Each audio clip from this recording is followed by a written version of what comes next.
she had a little conflict, but she will be continuing with her talk about getting your staff to think bigger picture.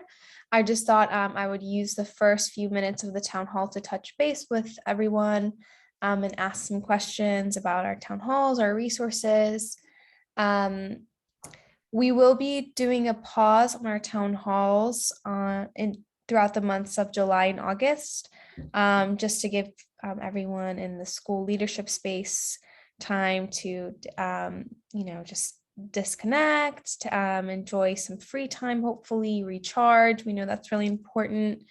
And then we'll get back on our usual town hall schedule, which is every Thursday from 1:30 to 2:30 p.m. Eastern on Thursday, starting in September, when everyone's hopefully back in school and ready for a new year.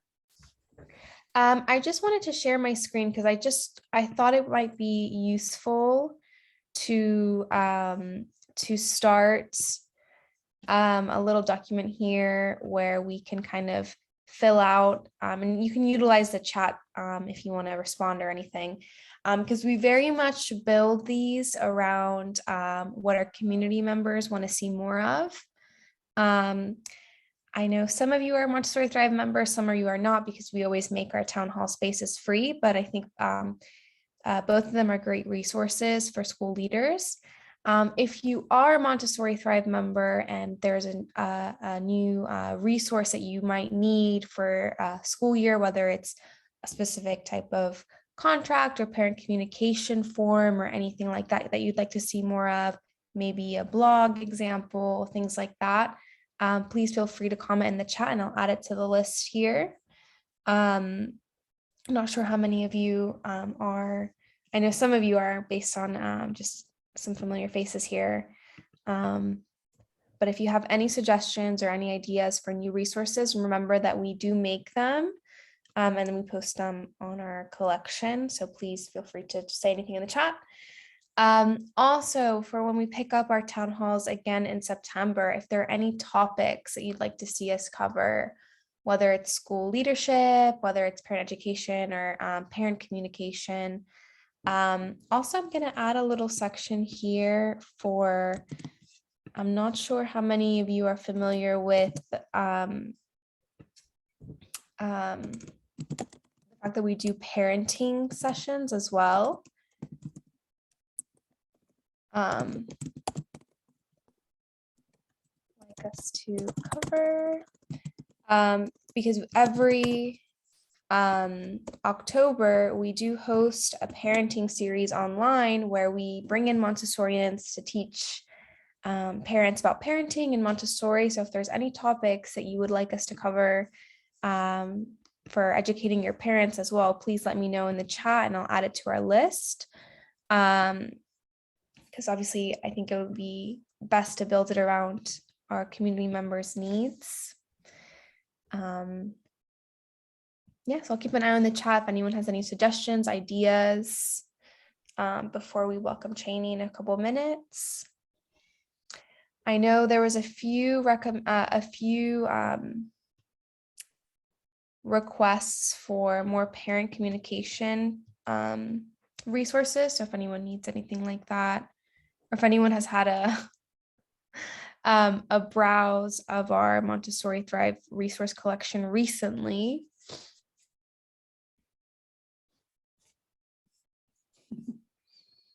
Quiet group. I think everyone's just ready for summer. They're just ready for a vacation. How many, like a quick, maybe just put in the chat if are you done with your school year? Mm-hmm. Like, are you already, no? I see some shaking heads, or just wondering if people are actually not yet. Oh, okay. I think it depends on where you are. I know a lot of southern states are usually out earlier in May, and then depending on where you are, some go to the end of June or beginning of July. Yeah. So you guys are on the final stretch. 1 week, 2 weeks left. You guys are getting ready for your summer camp. Yeah. I just remember this time of year, it was really May. I know my school used to finish up around this time, like this, I think they, the second week of June or so. And I just remember those last like 6 weeks of the school year were just crazy with different activities going on and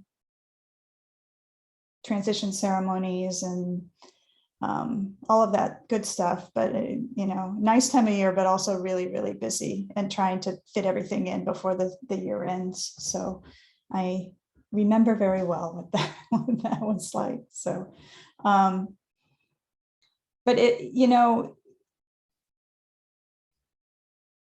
I think any of, Camilla has this list up here and it's just, really helpful for us. We really are here for you. And I know that it's, there's kind of no ideas that are too small or seem, maybe might seem a little silly or whatever, but they're not. I mean, we really want to provide, speakers and content and resources that are useful for you. So we do have such a, there's so much in the collection now. I guess maybe Camilla, you can share the collection and just show, I was there today because I'm meeting with somebody later after this meeting. And if you go to the collection, just like how to search, because for example, I wanted to find out information about this school is particularly having a challenge with retention and from primary to elementary. So I just searched on elementary and we try to categorize it as best as we can on this page, but really using that search function is the most valuable, I think. So just as a kind of a tip for if you are a member of Thrive and you're in here and you're not finding what you are looking for, then definitely use the search function, because some things just don't fit into necessarily just into one category. And so you might be looking in the wrong category for it. So, so I see some stuff here in the chat. All right, I'm going to add this. I know we've had and Courtney, this is a great one. We do have a few resources that relate to independence and resilience. I'll show them briefly in our collection, but I'm going to add it to the list anyways for future parenting. I think here one of our previous parenting, these are all of our past parenting series, which you are welcome to share the recordings with parents. They're like little mini webinars. I think we have a few that relate to independence. This is a great place to look though for if you need any parenting topics. And then I think also our Montessori answered. We have these great Montessori answered one pagers. So if you have any topic in the Montessori space, see if we have one on independence specifically. I don't think so. So I'm going to add that to the list. Thank you so much for your suggestion, Courtney. Let's put here.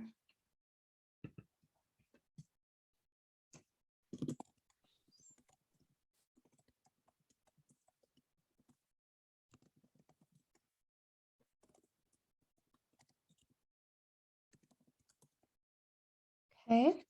I see here from Rita, managing schedules that are respectful of the Montessori process, child-teacher ratios, stress. Would you have a framework or resources? Love that. Let's see here.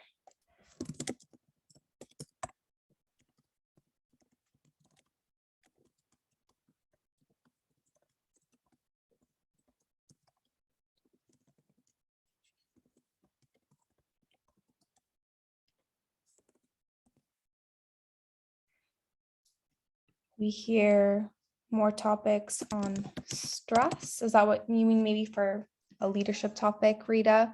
Let me think here. We do have a resource that comes to mind that talks about the importance of phasing into Montessori, why it's important to do a kind of a phasing in process. Yeah, here in our Montessori 1 answered, that kind of talks a little bit about the importance of schedule in Montessori, and also especially during that first plane of development, the importance of order and why it's important to phase in slowly and get the child really acclimated into the space. But we'll definitely look into adding more resources around that area. My scheduling topic would also relate to when we're short-staffed. Okay, so let's see if we can put here a more staff scheduling documents. I'm trying to think here, maybe in our staffing resources, we have a few things that might be helpful. If you go to staffing or operations, perhaps we have a few different timesheets, school day staffing schedules here. This was a resource contribution. I think one of our, we have a frequent absent if you have a staff member who is calling out maybe a bit too much. I think we also have a document for that, like a warning document. And then we also have, I think in our operations, perhaps a couple of more scheduling things. Definitely, yeah, attendance sheet. I think we have one. Yeah, attendance records, things like that. If you need anything of that nature, we have that you can download and use as well. See here, Victoria, I could not find an exit survey for families leaving the school, so I created one. And happy to share, but it's a Google Forms format. Oh, Victoria, that would be really helpful. I don't think that we have one. I'm going to go ahead and add that. Let's do an exit survey. Of course, we're at that time of year where a lot of people are doing the exit surveys. I'm going to drop my email address to you as well, Victoria. We would love to have a copy of that to put in the collection if you're okay with us sharing that with other schools. Absolutely. Yeah. Oh. And it could be altered to fit whatever operational differences there might be. Oh my gosh, great. Yeah, that's awesome. And it's fine if it's in Google Docs, because we can put it, we can format it into a Word document for people to make edits if necessary. It's actually great that you brought that up. A lot of schools are I've seen a lot of questions about this. Yeah, we're calling it a farewell survey. We just thought that sounded a little bit friendlier, and it's different than a staff exit survey. So. Right. Perfect. Any other resources or town hall topics that you'd like us to consider? Also, if anything comes to mind in the summer that you realize that maybe you need an expert's opinion, I know I'm going to add this to the list. One of the things that we're looking to talk in the future, and I've been looking for an expert or somebody who has experience in this area, is someone to come and talk about sliding tuition or other forms of financial aid. I'm going to put here. This is difficult for some Montessori's are looking to move forward with sliding tuition scales or new financial aid formats. It's difficult for nonprofits, as obviously those tuitions are important for our creating authentic Montessori programs. So if anyone knows, if anyone in the Montessori space with experience in this area, please let me know and I'll reach out to them and see if they'd be willing to share their expertise with us for a future town hall. If there's any other topics, I know we've had in the past, pretty much I covered so many different topics, from fundraising to mental health for school leaders to parent education, all kinds of things. So if there's anything that you want us to revisit as well or talk about again, please let us know. And also you can find all of our past recordings in our collection.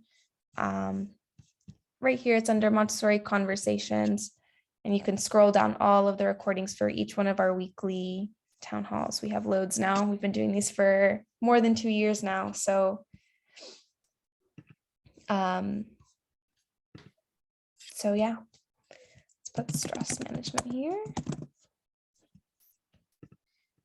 As for parenting, we will be doing a virtual parenting series in October. Is there any area or any topic that you would like us to cover when it comes to your parent community? because we do take requests. There may be age groups that you are really in need of covering, whether it's primary, elementary, do you have a middle school program, toddler programs? Is there a topic in particular that you'd really like to cover with parents that maybe you don't want to plan yourself? Maybe we can plan it for you. Toddler program. So let's put here maybe a toddler session.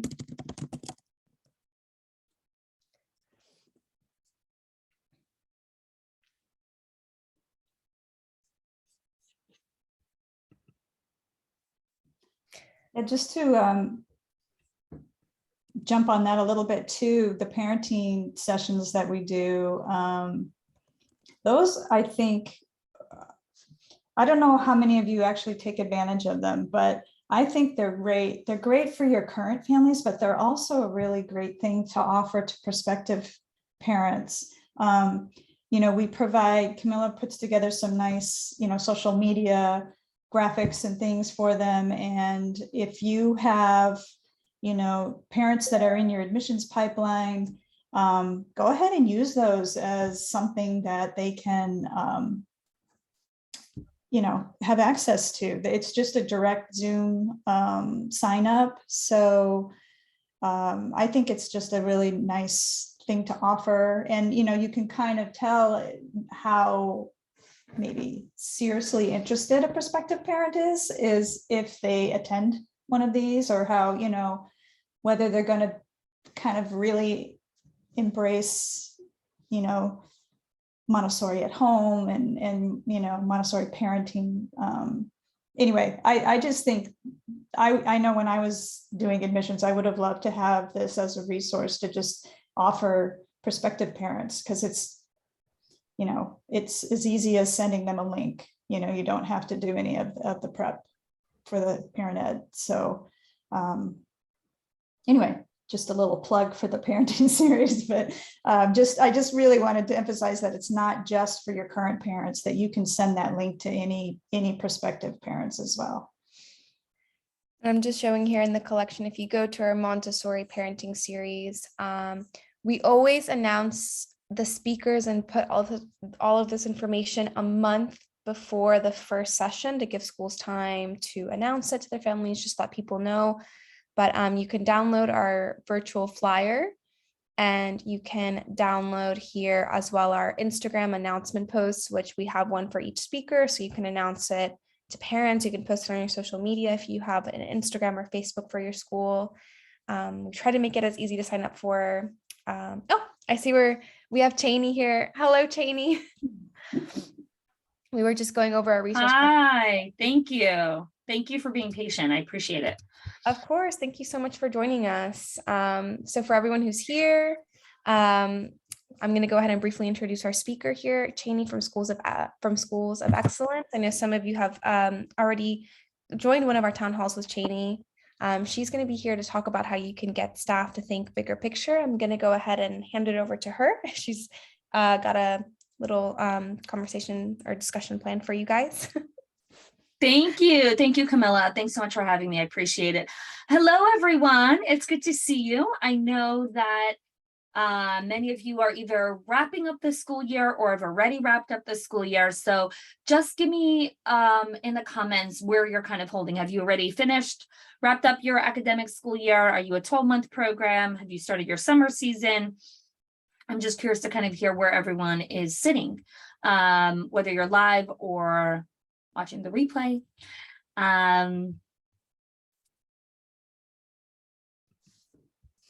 We just asked this right before you came in. Chanie. Sorry. A few who are running until the end of June or the very beginning of July, and some have already gone out for the summer. So a little bit of a mix. Okay. So today's conversation is how to help your staff to start thinking big picture, which is a really great time to have this conversation, whether you're a 12-month program or if you took a break now in the summer and you'll be coming back at the end of August or beginning of September. This is a great thing to start thinking about. And I actually have a PDF for you guys that I'll drop into the comments after I, do the training. I don't want to distract you guys with the PDF. So this concept of how to help our staff think big picture. the first thing I want you to understand from a contextual perspective is the reason why it's important to help our teams think big picture is because if we are the only person that is looking at the strategy and the vision and looking at where the company is going, and the staff are only focused on, my job is to keep the kids alive, make sure they go home with clean diapers, wipe their faces, make sure they learn a thing or two, a new song or whatever it is, and then send them home.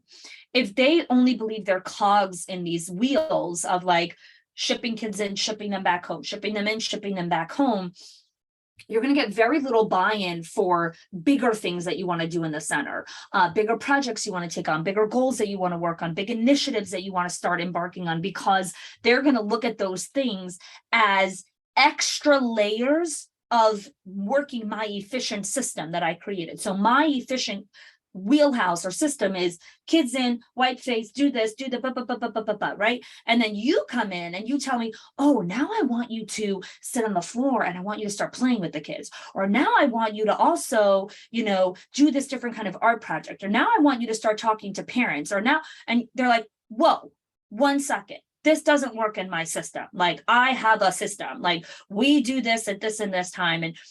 And they like their system because it's familiar.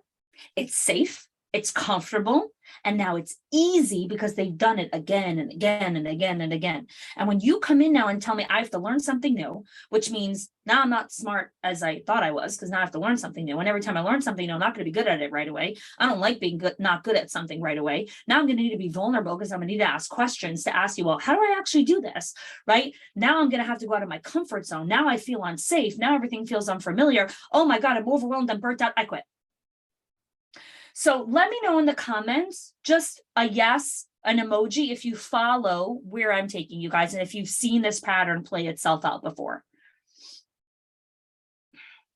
Victoria's like, yes, I've seen this. Thank you. Anyone else want to chime in?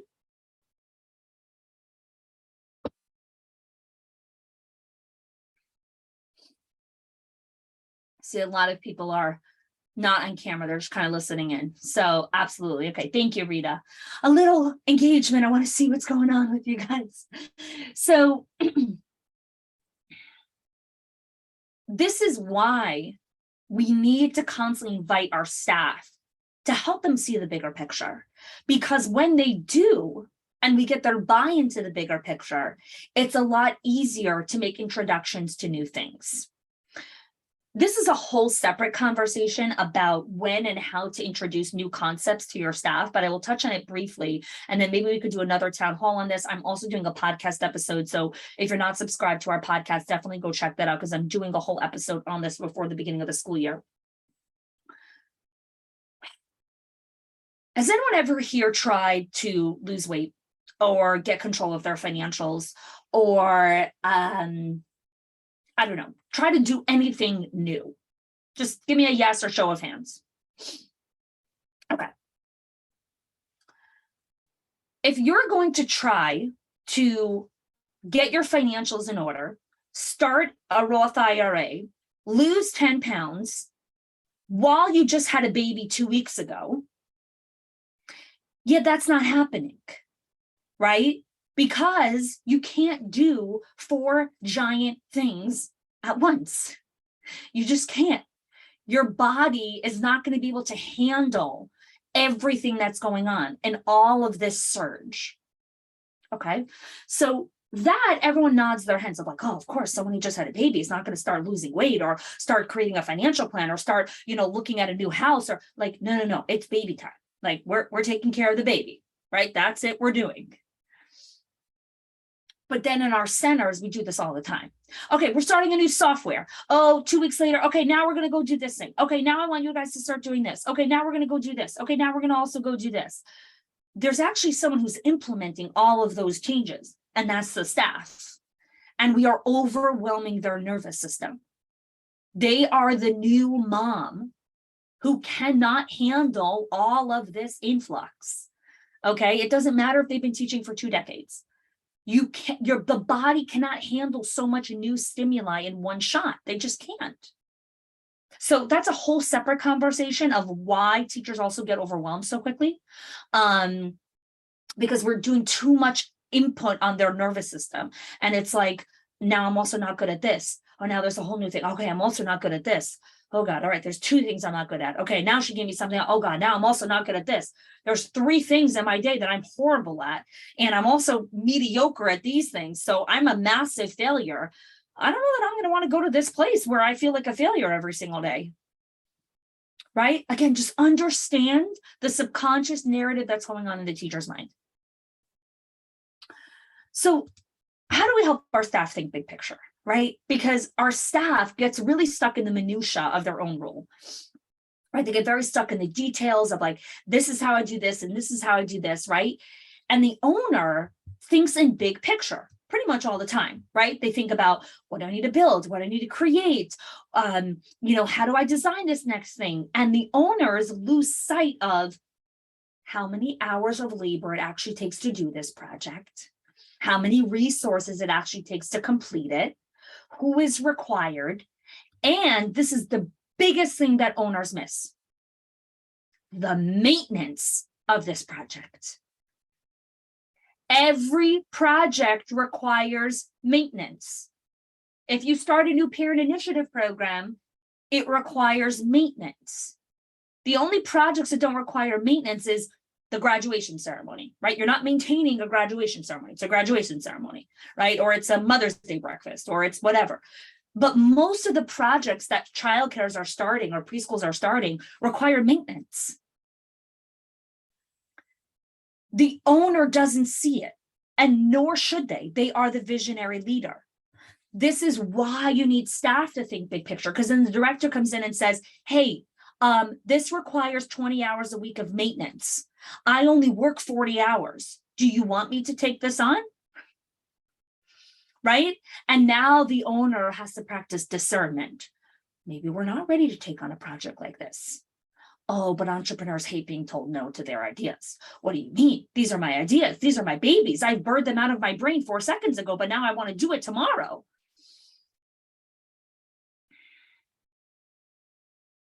So let me pause for a second. I want you guys to jump into the comments.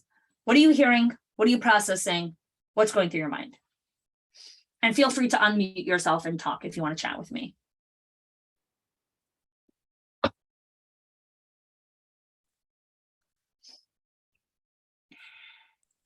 I think you made an excellent point about no one wants to feel that they're tackling something new and that they're not going to be successful.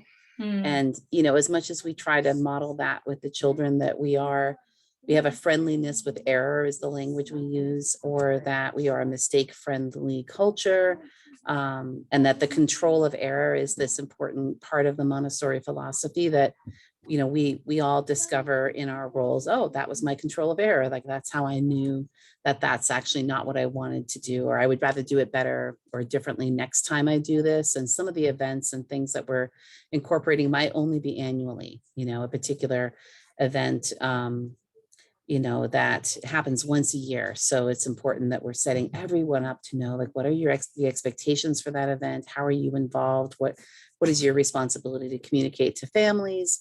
Or where do you invite help? Where do you go if you feel overwhelmed? How do you even know what this is all about?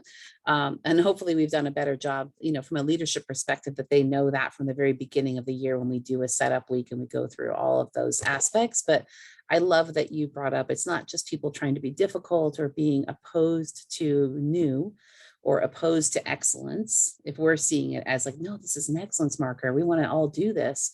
But it's more the fear of failure that is in the conversation that may not be ever verbalized or even owned. But I think it's really important. It helps us be compassionate and have empathy for maybe where we're feeling resistance on something that is an important part of our identity, or an important practice, or something that we want to change. I'm so glad you're bringing this up, Victoria, because the fear of failure is so prevalent in staff. I mean, in all humans, we're all terrified to fail. A huge other piece of fear with staff is the fear of rejection, the fear of not being part of the inner circle. And when you propose a new project or a new thing, and I don't understand what's going on, I don't want to be the person that says, I don't know what's happening. Right. That isn't fear of mistakes. That is fear of being ostracized. That is fear of rejection. That is fear of, why doesn't Victoria know what's flying over here? That was pretty simple. Like, why didn't she get it? Right.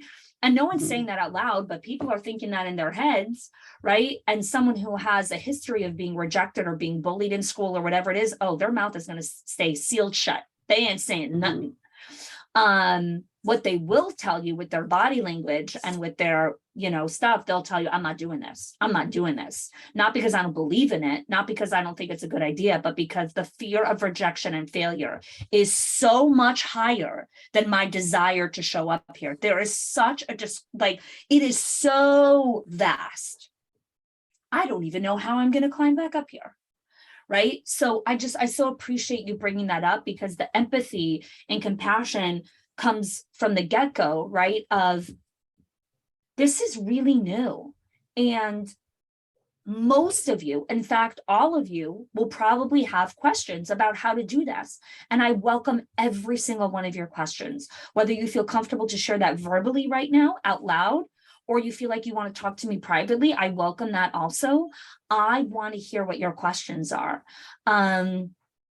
We have a culture in our company where I always say the person who asks the most questions to me is considered the wisest and smartest.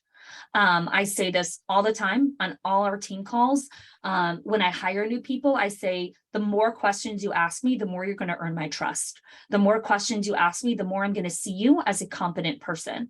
The more questions you ask me, the more I'm going to give you more trust and more ownership. Why? Because when they ask me questions, now I know what's really going on over here. The people who don't communicate and the people who are quiet, I have no idea what's going on inside of your brain. I have no idea if I can trust you or not. Okay.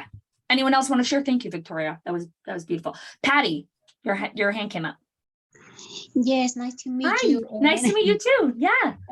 I'm pretty much agree with all what you're saying. And one of the things I don't ask too much because I'm kind of shy. I know I'm not in person, but that's one of my issues.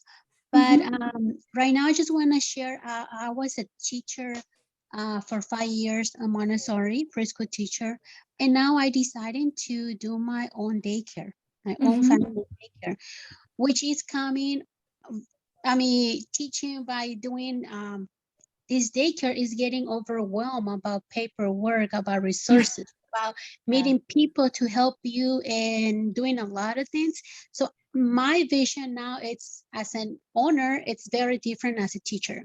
Sure. So now I understand what you're saying. Like when you get something new, it's more difficult.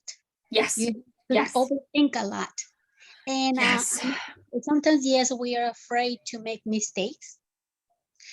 We are afraid to do the right thing or not doing. So yeah, thank you just for bringing it out, because I was thinking it might be me, but there's a lot of people that they feel maybe the same way as me, doing something new, a lot of afraid coming to you and you don't know if you're doing the right or the wrong thing. But I don't think it's good or right. The only thing is we're just walking in and we are learning together.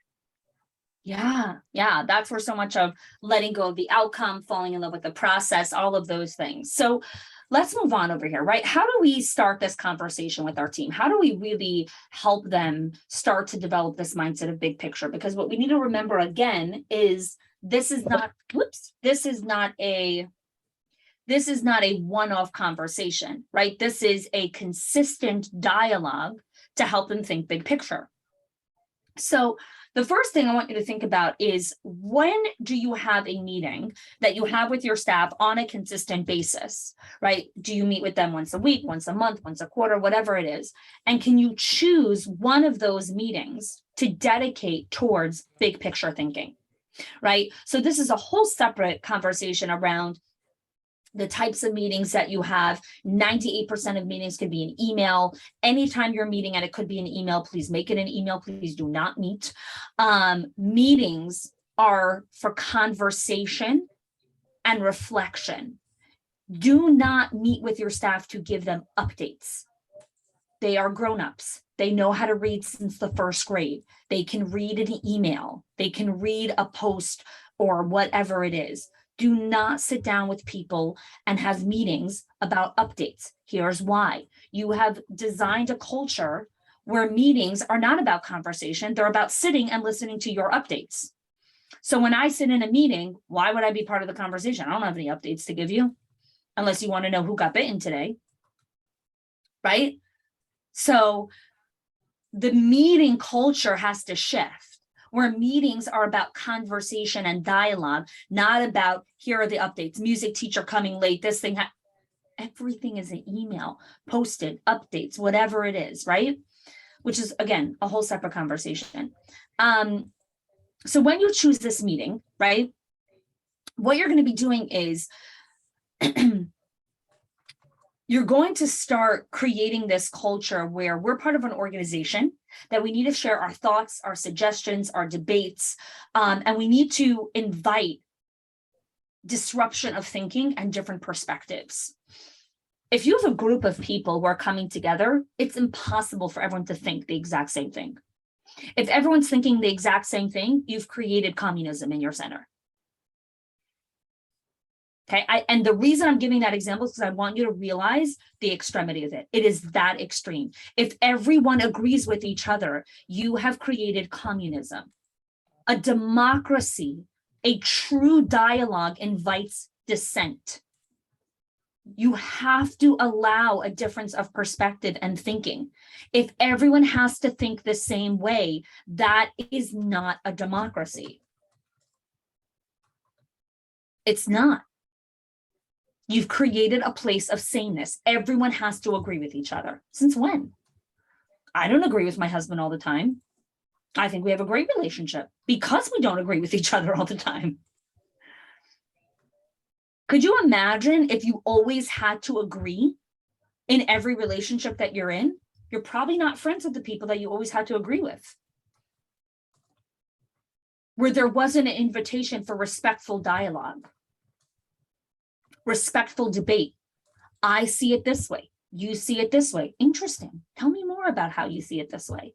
Not from a place of manipulation or exploitation, but from a place of, I truly want to hear your perspective. And this is terrifying for leaders. It's terrifying. It's terrifying to be in a room where you have no idea what someone's going to say. It's terrifying to be in a room where you have no idea if someone's going to disagree with you or not. No one likes that. But that's how you get staff to think big picture.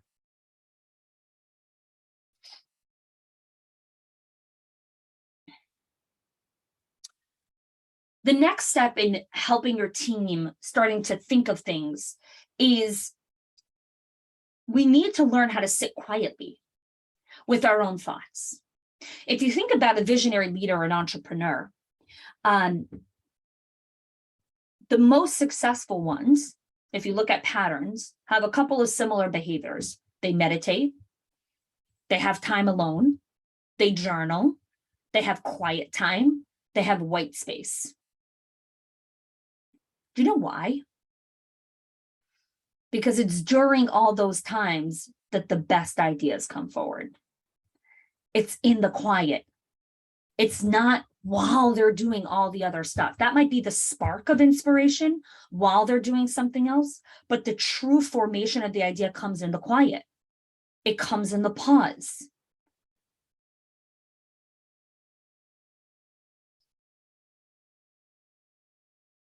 We live in a world that is so fast-paced, that moves so quickly, and whoever moves the fastest gets rewarded, that we don't allow for a pause. We're just like, okay, that's a moment. Let's just sit with that for a minute before everyone pounces on them and is ready to crucify them. Just sit. Let's just sit with that.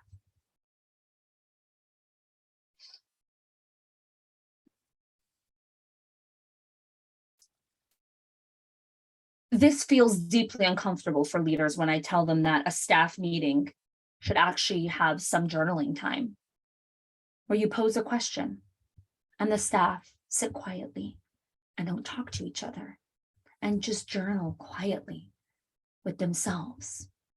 Let me tell you, you have no idea how difficult this is. I have still not been in a school where a group of teachers can get through these 10 minutes without distracting themselves. Someone pulls out their phone. Someone starts talking to someone else. Someone needs the bathroom all of a sudden. We are so distracted as a society, so distracted, so stimulated that we cannot sit still for 10 minutes without trying to distract ourselves. I'm telling you, you're going to do it. You're going to be horrified. Like, you're going to look at your team and be like, what, does everyone have ADD? What is going on here? It's not the ADD. It's, we can't sit still because the quiet brings up all these emotions. And some of them are not fun ones, and we don't like it.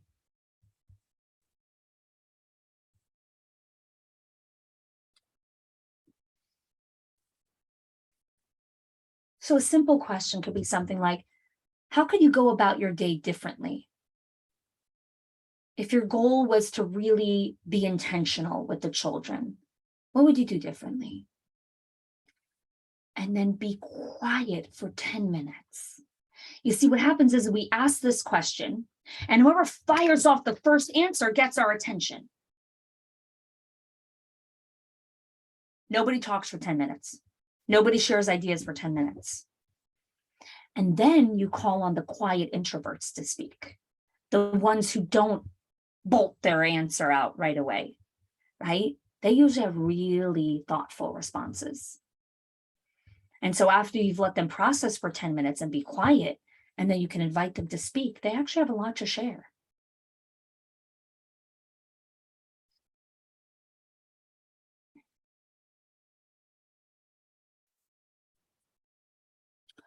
All right, let's pause again for a moment. What are you reflecting on in this moment based on the last couple of things that I've shared? Again, feel free to unmute yourself or post in the comments.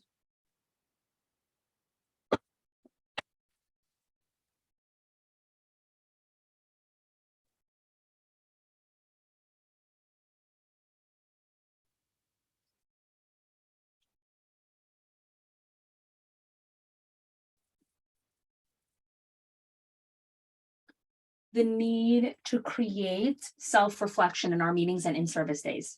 Yes. The importance of allowing yourself to sit with your thoughts. It's such a beautiful time to sit with yourself. You learn to like yourself. You learn to like the person who you're sitting with. Anyone else want to share? Yeah. Hi. Hi, I just wanted to say vocally because it's too much to write, but Sure. I find it really difficult to like, I love, getting together with our team, and I love all these ideas. Like, if it were up to me, I'd be doing it once a couple weeks. I don't Sure. know what a good pace for these meetings would be. Sure. But it's really hard to motivate the team to stay after school when everyone's available, or to connect on a weekend. I've like thrown out the idea to my business partner, like, let's provide breakfast and get together on a Saturday for an hour and like get together. Like, I just see so much value in these opportunities, and I just don't know how to motivate my team to stay extra. I think everyone's just kind of done after a long day of working with children, that asking them to stick around and have like a meeting like this. So I don't know if you have tips. Sure. On that. Yeah, so I could give you a small thing to think about, and then I'll move on. When you're building an intentional school where there's intentional practices, and we want our teachers to be thoughtful and mindful and intentional about their work, it's part of the way you build out the school calendar. So the school that my kids go to once a month is early dismissal because the teachers sit and have conversation. And once a quarter, the kids don't have school because there's a full day of in-service. So it is built into the calendar where the parents know in the beginning of the school year, this is what we do as a school to consistently pour into your child's teacher and take care of them and make sure that they are learning and growing. And I teach this for a living. Do you think I like when they close the school? I have 4 kids. I still don't like it. Even though I know it's really, really good for my kids' teachers, I still don't like it. It doesn't matter. I still take care of it, rather begrudgingly, but I still do it because I know that it's good for my kids. Now, this is the hard part that leaders have a hard time with, like, but parents are going to be upset. Yes, they will. I'm a parent who understands the value in it, and I still get annoyed because it's annoying to have to find alternative childcare for your kids. That's it. So, like, it's not that, oh, the right parents won't be upset. No. I am a right parent. I understand all of the value in doing this. I teach this. I'm still going to get annoyed because it's frustrating when I have to redo my schedule and now I have to find childcare for 4 of my kids. And now there's this, and like, it's annoying. So the best advice I could give you is decide that this is something that you do as a company, and then learn to sit in the discomfort that parents are not going to be happy. And you're going to be okay. Yeah, and my business partner did just like 3 days ago, because we're starting to put our calendar for next year. And she's like, should we, like, it's been 10 years where you've been operating, like, we're at a place now where we also expanded this summer. So we have more staff, like a larger staff. And she's like, should we put in a couple days of in-service? And your reaction was exactly what I was like, oh my God. Yeah. So mad. They will right? be. They will be. And you're going to be okay. You're Yeah. going to be okay. I promise you, no parents pulling their kid out. They want their kid in school. Yeah, They want their kid in school. They're going to be okay with it a few times. We have to learn how to sit in that discomfort. Yeah, Mary. Hi. Hi. Something that I did, sorry, I've got a cold, at my school. Your point is so well taken in terms of trying to build that camaraderie and finding the right time. No doubt that the meetings are important. But what we did was to meet with various divisions. I don't know what your schools are like, but for example, the primary teachers met faithfully every Monday. I'm just making this up. Every Monday during the recess. So the assistants would watch the classes at that time. And then, we'd have similar, say the elementary, lower. I'm sorry, Mary, can I interrupt you for a moment? Would it be okay if that idea was shared afterwards? Because I want to use the last 10 minutes for some teaching. Thank you so much. I appreciate it. Thank you. But please, the 2 of you, please connect so that she could share that with you, because I'm sure she has some really, really valuable insight. Thank you. So I want to go into the last component here of the impact of this small change that we make, right? As we help our teams think big picture, and we start this concept, right? When teachers learn to ask bigger picture questions, there's actually less behavioral issues in the classroom because they're not asking for immediate results. They're not saying, this kid hit this kid, give me the tactic. How do I stop the hitting, right? Or this thing went on and this thing went on. Give me the tactic. How do I stop this behavior? They're not leading from a place of looking for immediate compliance or immediate tips and tricks. They actually start asking bigger picture questions. Why is Max having a hard time during this lunch transition? Let's sit with that. Why is he having a hard time during lunch? As opposed to, let's get Max and control his behavior and make sure he could start doing X, Y, and Z. No, we ask a bigger picture question. Why is he struggling? When our teachers learn to ask questions like that, there's actually less issues that they bring to us, right? And they're less needy for the quick fixes, right? This is one of the big issues in today's generation. with the internet and the constant dopamine hit of like the ping and the ding, and that we look for the instant fix, the instant quick thing, right? How do I get this behavior to stop now? Now I need it to stop, right? As opposed to, let's sit with that a little bit. Let's try to observe the behavior. Let's see where it's coming from. How do we help this child, right? That's beautiful. Montessori teachers are trained to do exactly that. Yes. And then when the kid throws the block across the room, their nervous system sets in and they're no longer doing that, right? Now they're just like, stop, right? So we could be trained to do a lot of different things. Our nervous systems are going to tell us exactly what we can actually do versus what we're trained to do. Right. I did a whole episode on this just to understand the difference. I'll talk about this for a second. You can be trained for several months on a specific concept, but until you actually practice it consistently, it doesn't become part of your nervous system. What do I mean by your nervous system? Well, you know how some people, when the kid throws the thing, they're fine. They're like, oh, okay, let's go take care of that, right? And some teachers are like, oh my God, right? There's level 10 panic. Why? Why does one teacher have level 10 panic and one teacher is fine? Just let me know in the comments or unmute yourself. Why are there such vastly different responses to the exact same thing?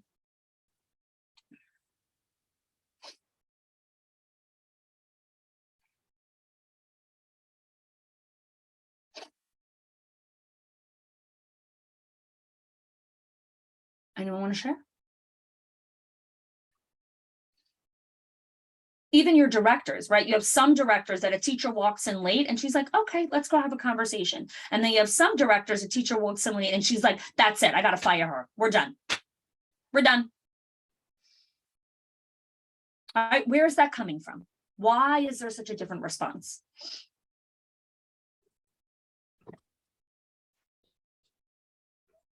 Anyone want to share? Camilla, you want to? I feel like it could be, a lot of outside forces such as stress going on. Yes. Just maybe they're just over or at the edge of burnout and they're reacting differently. Yeah, it's nervous system overload. That's exactly what it is, right? And you are not in charge of other people's nervous systems. They are in charge of their own nervous systems, right? And so every teacher has their own stressors in their life: marriage, kids, in-laws, work, money, debt, government, weather, all the things, right? And different people have different nervous systems. Your nervous system is created, it has a specific blueprint. It is created between the ages of 0 and 7. That is when your nervous system starts to really understand how to respond to things, right? This is why preschool, the formative years, are so important, right? And unless you learn as you grow up how to train your nervous system to respond to things differently, you're going to respond to things the way that you were raised. So if you were raised in a home where your mom panicked anytime she lost anything, then when you're in a preschool classroom and something gets lost, you are going to panic. You are going to panic when the scissors get lost. It doesn't matter if you were trained that when the scissors get lost, you don't panic. It doesn't matter. Your nervous system is going to panic. Okay, so the reason I went down this whole rabbit hole here is to understand that we need to constantly fuel the teachers' minds with these higher level thinking questions, because training is only one part of being an excellent teacher, right? I talk about this all the time in our trainings and my director's program and my owner's HQ program. We're actually bringing in nervous system specialists to do trainings with our directors and their teachers, because there's only so many SOPs and so many blueprints and so many PowerPoints that you can give someone. It's still only fueling this part of the teaching. It's not doing a somatic experience of their body, right? When we teach kids, right, why do we tell them that they need to bring in the musical instruments, let them jump up and down, let them dance? Why? Because kids need to feel it in their body to internalize it. But our staff meetings, what are they?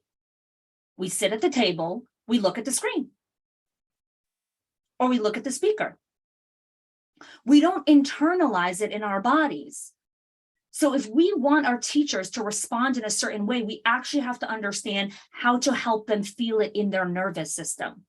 I went down a whole different rabbit hole here, but this was an important part that I wanted to just give you perspective on, because in this post-COVID world, everyone's nervous system is fried. Everyone's nervous system is fried. And depending on your coping mechanisms, some people have a better, are more equipped to regulate their nervous system, and some people cannot. Everything feels like, oh my gosh, right? Everything is intense. So we have 5 more minutes here. So what I want to do is, as we wrap up here, I'm going to drop, is there any way I could drop a PDF inside the chat, Camilla? Let me see if I could do that. I want to share this with you guys. Let's see here. Ah, here we go. I think I just did. Yep. Yeah, perfect. There we go. All right, that's the PDF for all of you. So what I wanted to take for the last couple minutes here is if anyone has a specific question about something that we went over today, or wants to share any of their biggest insights or anything like that, and then we will wrap up.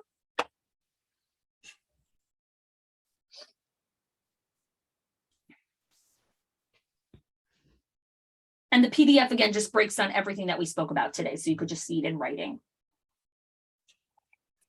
Earlier, I also dropped the link to Chanie's podcast if anyone wants to visit. Thank you. Yeah. So again, lots to think about, lots to process. Don't stress yourself to take action right away. Sit with it. It's okay. It's okay not to know. You don't see the PDF. Do you see it, Camilla? Did it come up for you? Yeah, I can see it. Oh, Patty, if you want to share your email, I can email it to you as well. I have it Thank down. you. Oh, that would be great, Camilla. If you could send that in the follow-up email, that would be perfect. Okay. Well, if there aren't any questions or anything, I want to thank you all for giving me your time and attention. I know your time is the most precious resource and non-renewable resource. So thank you for giving me your time, your attention, and hopefully something that you heard here today carries with you and helps you move forward in your leadership. So thank you again, Camilla, for having me. Thanks so much for joining, everyone. All right. Thanks, Chanie. Bye. Bye, Chanie. If any of you want to stay on, I know Mary Lou, if you want to finish your thought that you wanted to share previously, we can stay on. We have 2 more minutes. We'll go ahead and leave it for some discussion. Oh, thank you, Camilla. No, all I was going to suggest is I think that the issue brought up was one that we dealt with and solved it really by conferring with our faculty. And we decided to meet with the various divisions. And as I said, over playtime, but just once a week. So that was sort of about a 40-minute time frame. It also kept our meetings to 40 minutes, if you will, because they can go on too long if you're not careful. And we were sure to also meet with assistants, but the point being, it is hard to ask teachers after a full day, I think, to meet. I agree, and it's hard to motivate them, but by bringing them together at a time when they would normally be together anyhow, they grew to really look forward to it. And when I created an agenda, there was always a space for them to put whatever was on their minds on the agenda. And then over time, I began to say, let's sort of each of you take a turn creating the agenda. So that wasn't something I started out with, but over a period of time, I wanted them to feel the ownership of those meetings, and so that they also were in charge of running them. And it took on a whole different way of thinking on their part, things that they began to really think big picture in so many ways because they were in charge of the agenda, and would often talk to one another and say, I'm going to talk about such and such today. What do you think? Help me propose that or whatever.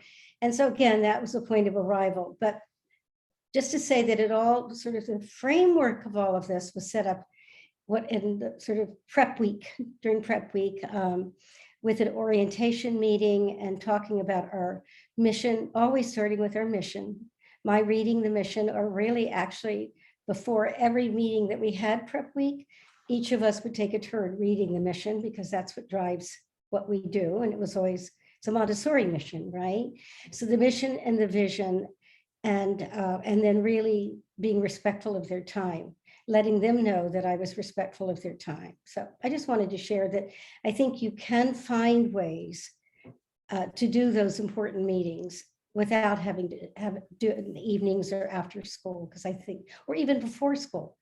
I know schools that do that just before school, and the teachers, from my experience, are super stressed because they're in many instances getting their own children into other classrooms, or they're still setting up, and then they have to run into a half-hour meeting. That didn't work. So anyhow, something to think about. You're welcome.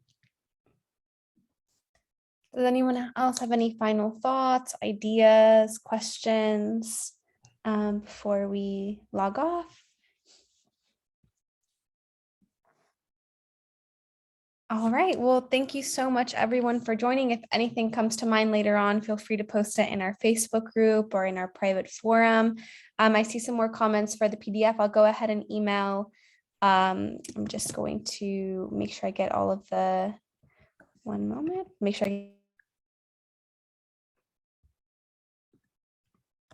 Camilla, you just muted yourself by accident.